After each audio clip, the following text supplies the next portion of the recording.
Senhor esteja convosco, Ele está no meio de nós.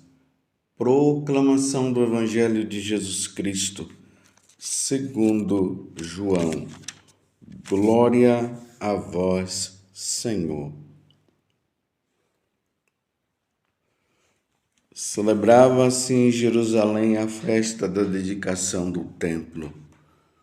Era inverno. Jesus passeava pelo templo no pórtico de Salomão.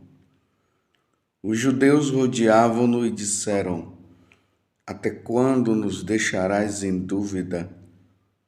Se tu és o Messias, dize-nos abertamente. Jesus respondeu: Já vô-lo disse, mas vós não acreditais. As obras que eu faço em nome do meu Pai dão testemunho de mim. Vós, porém, não acreditais, porque não sois das minhas ovelhas.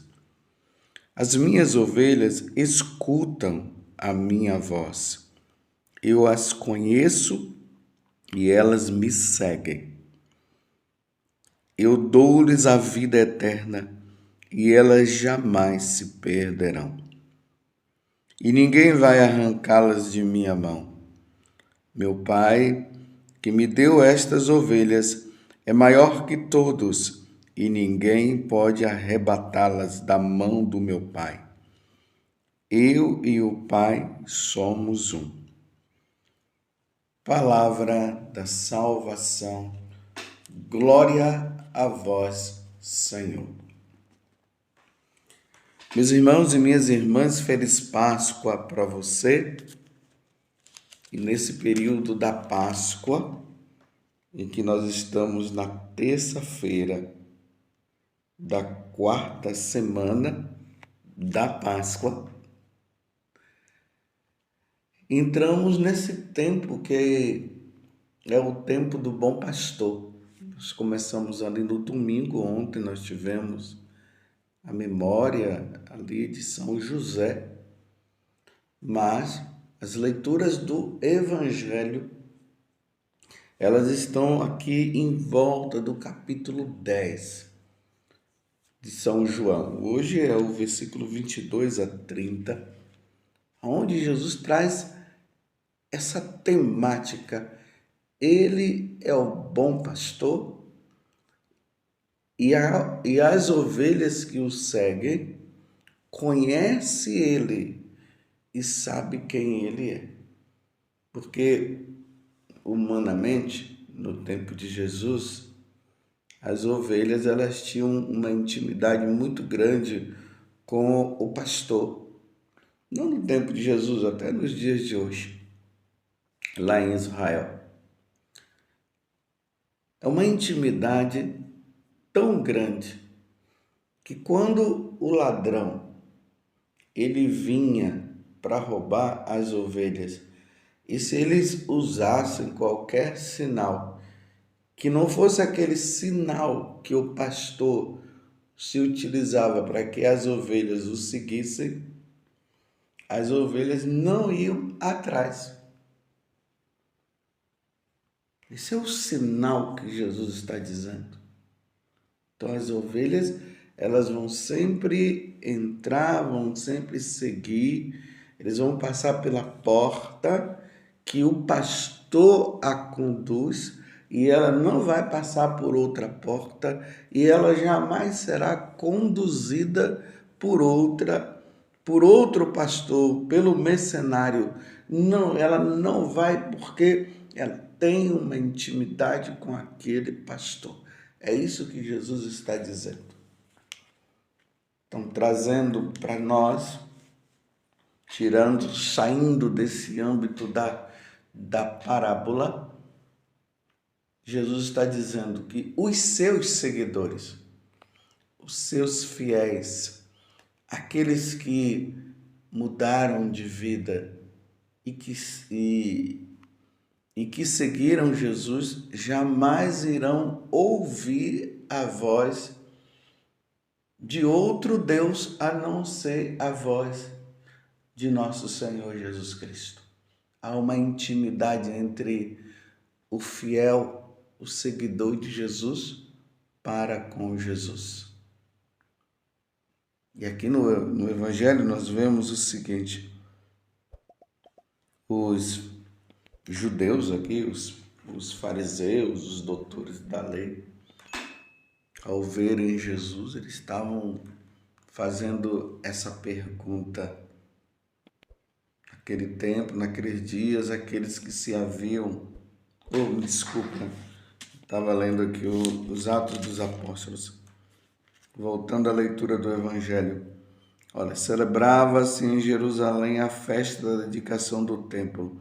Era inverno. Jesus passeava pelo templo no pórtico de Salomão. Aqui, ó.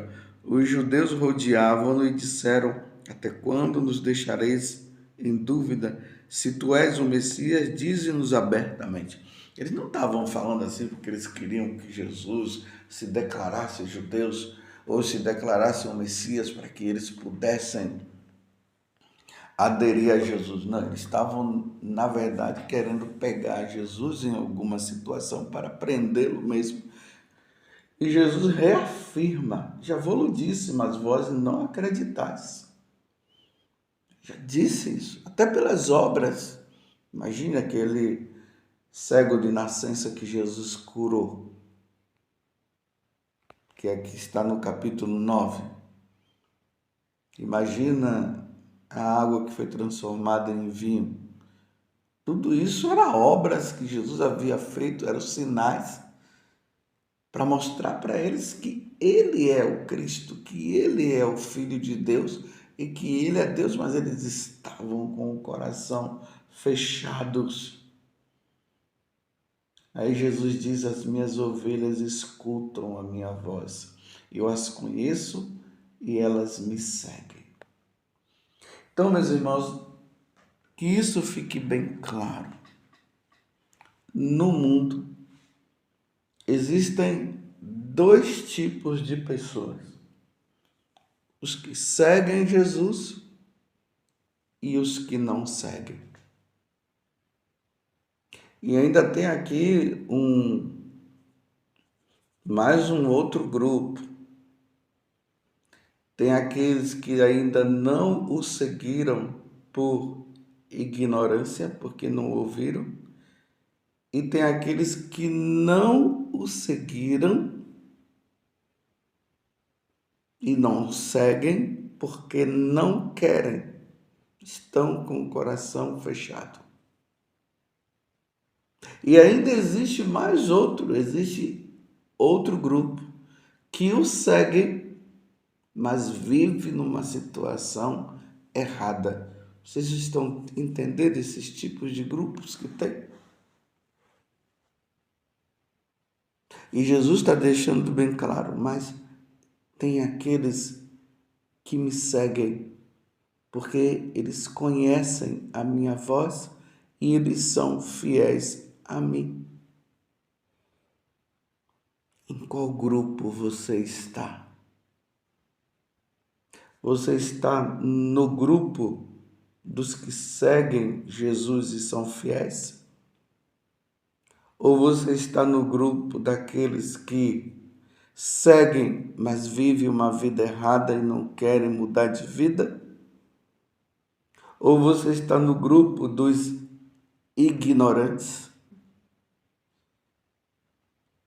e que provavelmente um dia, com a graça de Deus, eles vão abrir o coração, como Jesus já disse também, que há ovelhas que não estão comigo, mas elas virão a mim. Ou você faz parte daquele grupo que já se declarou: eu não quero saber de Jesus, eu quero viver livre, eu não creio, eu não acredito, e mesmo que eu visse alguma coisa, eu não vou acreditar. Olha que vida difícil. Esses daqui já se declararam como aqueles que serão condenados.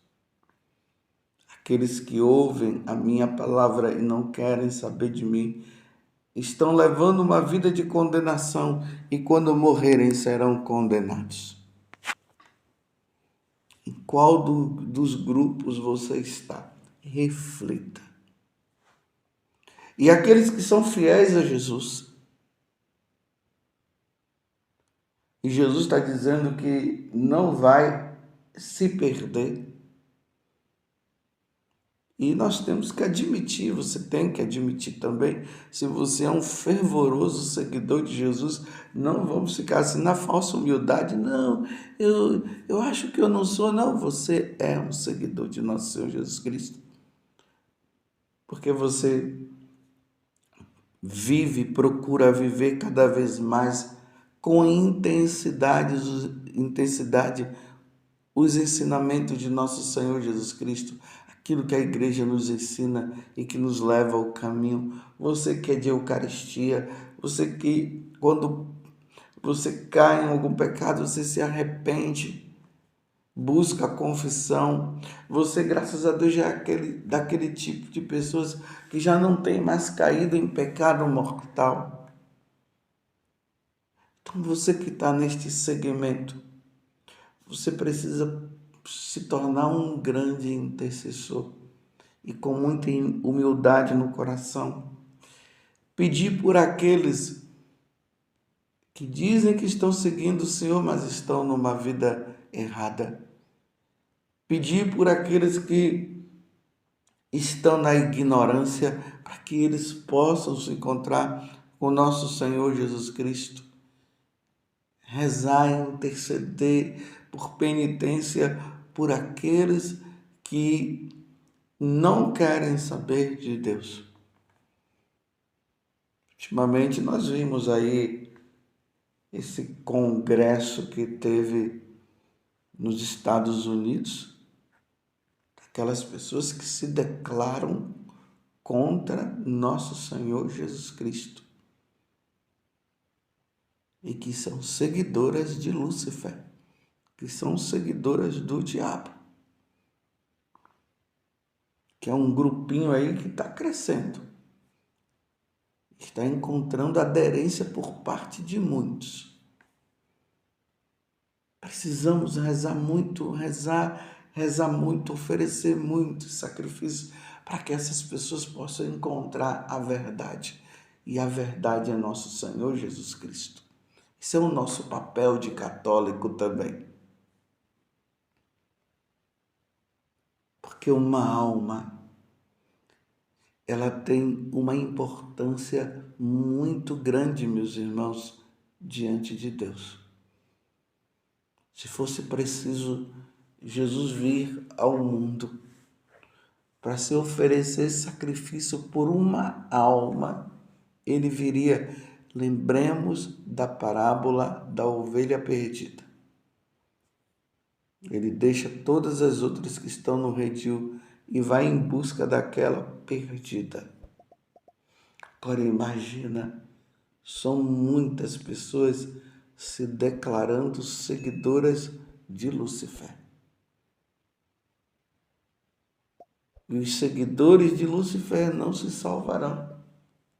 Só que na cabeça deles, eles acham que seguindo Lúcifer, seguindo o diabo, eles irão viver felizes aonde Lúcifer está, aonde o diabo está. Só que não vai, porque o lugar do diabo é no inferno e dos seus seguidores também.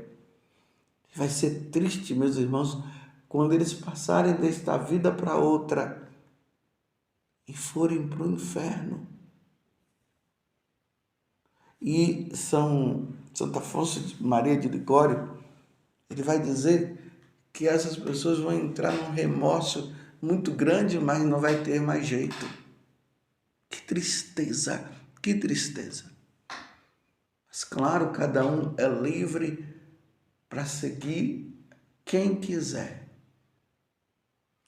Nós só estamos fazendo o papel daquele que nos disse que nós devemos rezar. Se lembram que Jesus disse que a messe é grande, poucos são os operários? Vocês se lembram que Jesus disse que o povo é como aquelas ovelhas que não tem pastor, vocês se lembram disso? Aí ele disse, rezai ao Senhor da messe que envie bons operários, que surjam bons e santos sacerdotes, bons e santos bispos, que tenham o coração semelhante ao coração de Jesus e o coração também de Nossa Senhora,